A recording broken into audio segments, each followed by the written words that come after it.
Siam. How does he stack up against Yul Brynner? Stu's review might surprise you when the 10 o'clock news returns.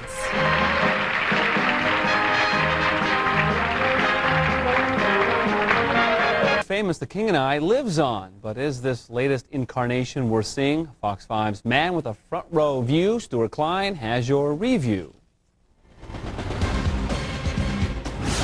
With its beautiful songs, gorgeous voices, and spectacular sets and costumes, this revival is a golden triumph.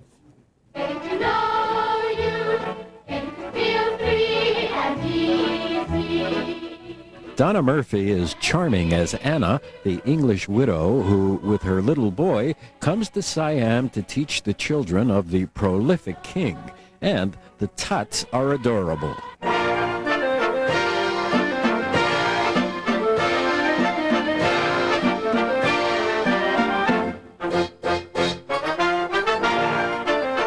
In the role that Yul Brynner made a career, young Lou Diamond Phillips is every inch the king. You do not look like a scientific person for teaching our school. There is a latent and never mentioned romance between this odd couple.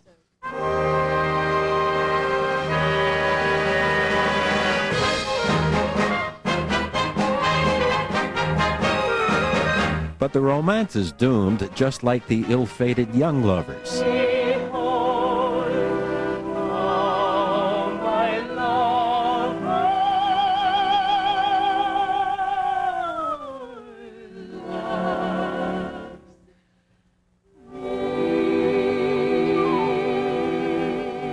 The Rodgers and Hammerstein score is brilliant and moving.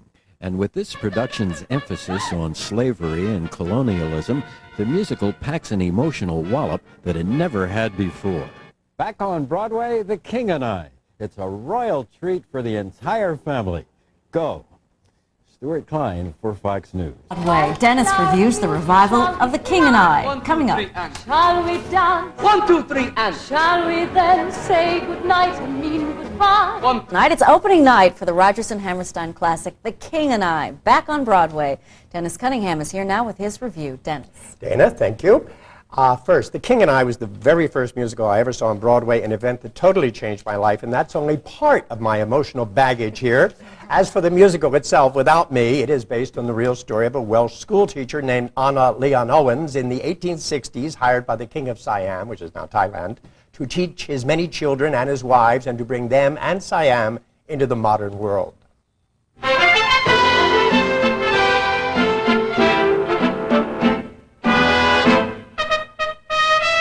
The play is essentially a confrontation between Anna and the king, a bright, determined woman and a well-intentioned man trapped in a dying world of slavery. Though there's more, there's the king's lead wife, so to speak, beautifully sung by Taewon Kim.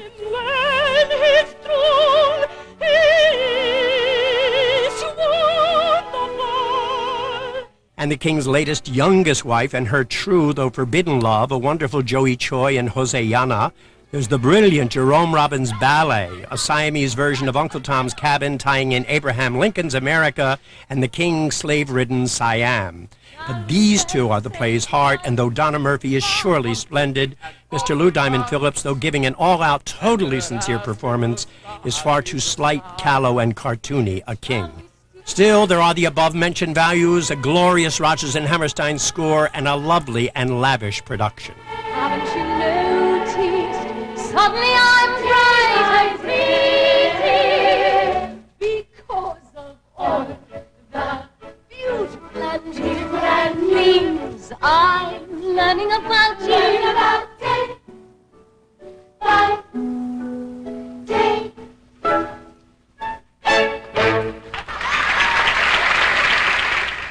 In summary then, class, what's crucially off is, despite the actor's mighty efforts, the casting of the king is not regal. His death has no impact. He dies. What, he got hit by a car? I mean, this king? Worse than that, the Surefire Shall We Dance number is Surefire no longer. And yet, big turnaround here, this smart, ultra-savvy, and sentimental musical still works its wonders. The King and I, it occurred to me, is a living, singing, dancing, eye-popping definition of irresistible. And deep in your heart, since it was your number one, your first timer. But this really is irresistible. I should have been able to resist this, and I couldn't. Those children. Oh, yeah. It's Just it's precious. wonderful. Thanks, Okay, Dennis. Dennis.